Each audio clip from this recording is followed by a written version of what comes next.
एक लंबे समय पहले एक गांव में अभिनय और अरविंद नामक दो दोस्त रहते थे। अभिनय बहुत लालची था और हमेशा सब कुछ उसके ही इच्छा के अनुसार हो ऐसे सोचता था। अरविंद बहुत अच्छा इंसान था, वो स्थितियों के अनुसार व्यवहार करता था। अभिनय और अरविंद दोनों साथ में प्याज का व्यापार करते थे। जो प्याज वो बेचते थे उनको वो प्याज की खेती करने वाले किसान से कम पैसे देकर ज्यादा मात्रा में खरीद के दाम बढ़ा के बेचते थे। प्याज, ताजा ताजा प्याज ले लो भाई, ले लो, ऐसे जोर से चिल्ला के अभिनय और अरविंद प्याज बेच रहे थे जब एक आदमी प्याज खरीदने उनके दुकान आता है। 1 किलो प्याज कितना है बाबू? 50 रुपए भाई साहब। अरे, प्याज का दाम बढ़ गया क्या? हाँ जी, बढ़ गया। मैं 5 किलो प्याज लूंगा, 40 में दे दोगे? ठीक है, लीजिए। ये क्या बात हुई अरविंद? तुमने 40 रुपए में हाँ कह दिया। तुम कुछ नहीं जानते हो। मैं बात करता हूँ, रुको। भाई साहब, आप 10 भी किलो ले लेंगे तो भी 40 रुपए के दाम पे प्याज नहीं बेचेंगे हम। हमारा नुकसान होगा। अब आपकी मर्जी। अभिनय के कठोर तरीके से बात करने के कारण वो आदमी वहां से चला जाता है। अरे अभिनय, हमारे पैसे तो हमें मिल रहे थे ना, तो तुमने उस आदमी से ऐसे क्यों बात किया? अगर एक आदमी को इतने दाम पे बेच दिए तो उसे दिख एक के बाद एक हमारे पास इसी दाम से खरीदने आएंगे। हमें खरीदे हुए पैसों से ज्यादा दाम के लिए बेचना होगा, वरना हमारा नुकसान होगा। कल देखना, वही आदमी हमारे पास आएगा इसी दाम से खरीदने।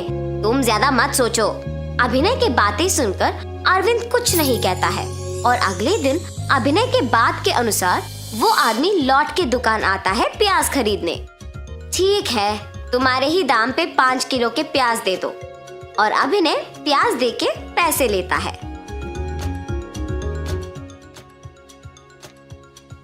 देखा तुमने अरविंद, अगर कल हमने 40 के दाम पे बेचा होता तो 50 रुपयों का नुकसान होता। अभिनय, हमेशा ऐसे जिद्दी होना अच्छा नहीं है। हमें परिस्थितियों के अनुसार चलना होगा, वरना बहुत कठिनाइयों का सामना करना पड़ेगा। है, तुम्हारे कहे के प्रकार करेंगे तो सिर्फ नुकसान मिलेगा। अरविंद अपने दोस्त के खिलाफ ना जाने के इरादे से उसे कुछ नहीं कह पाता है। दुकान में प्याज कम होने के कारण अगले दिन दोनों प्याज खरीदने जाते हैं।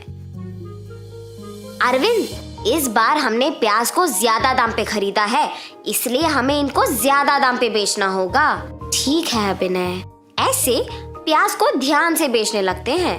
प्याज को खरीदने के एक दिन बाद उनका दाम बहुत गिर जाता है और ये बात अरविंद को हर रोज की तरह अखबार पढ़ने के कारण अभिनय से पहले पता चलता है। मुझे ये बात तुरंत अभिनय को बताना चाहिए, वरना वो सबको दाम बढ़ा के बताएगा और प्याज नहीं बिकेंगे।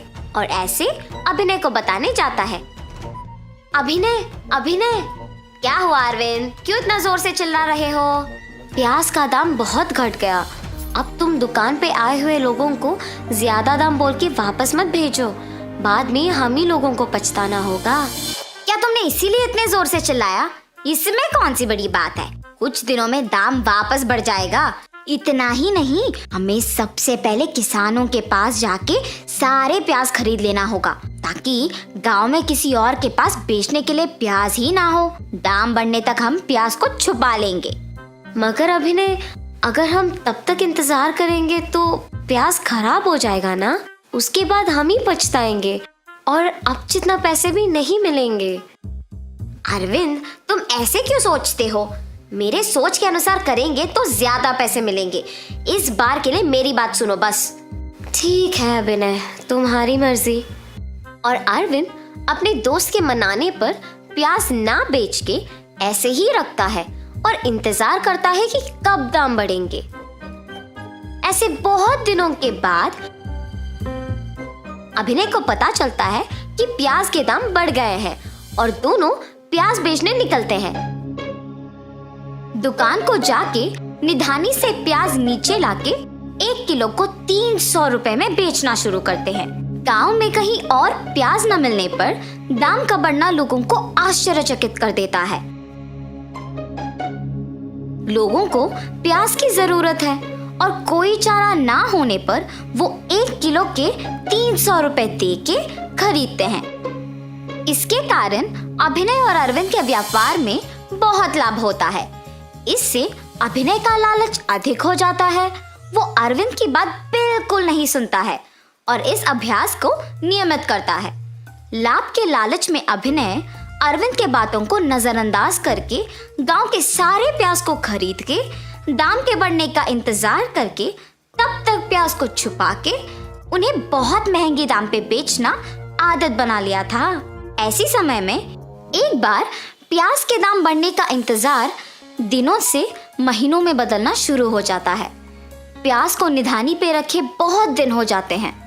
अरविंद को दुकान में से बदबू आती है। जब वो जाके निधानी जांचता है तो देखता है कि सारे प्याज सड़ जाते हैं। अरविंद तुरंत अभिनय को बुला के उसे सड़ी हुई प्याज दिखाता है। नुकसान पाकर अभिनय को उसकी गलती का एहसास होता है। उसकी लालच और स्वार्थ के कारण नुकसान होना और अरविंद की बात ना मानना उसे बहुत दुख करता है। अरविंद, ये सब मेरे लालच के कारण ही हुआ है, मुझे माफ करो। हमेशा तुम्हारी ही इच्छा के अनुसार सब कुछ होना चाहिए, ऐसा व्यक्तित्व अच्छा नहीं है। कम से कम अब समझो कि परिस्थितियों के अनुसार चलना ही अच्छा है। हाँ अरविंद, हमें पता नहीं कि कब हमारी स्थिति बदलेगी, इसीलिए उनके ही अनुसार चलना भला है। अगर तुम्हारी बात सुनी होती तो आज हमारा नुकसान नहीं होता। मुझे लालची नहीं होना था। अब आगे ऐसे कभी नहीं होगा। तुम्हें अपनी गलती का एहसास हो गया ना, मुझे सिर्फ इतना काफी है। जो हो गया सो हो गया, अब से हम ध्यान रखेंगे। ठीक है अरविंद। और तब से दोनों बिना कोई लालच के ध्यान से अपना व्यापार चलाते हैं और खुश रहते हैं। तो इस कहानी से हमने क्या सीखा? सब कुछ हमारे इच्छा के अनुसार चलाने का जिद करना अच्छा नहीं है। परिस्थितियों के अनुसार अपना व्यवहार बदलना चाहिए।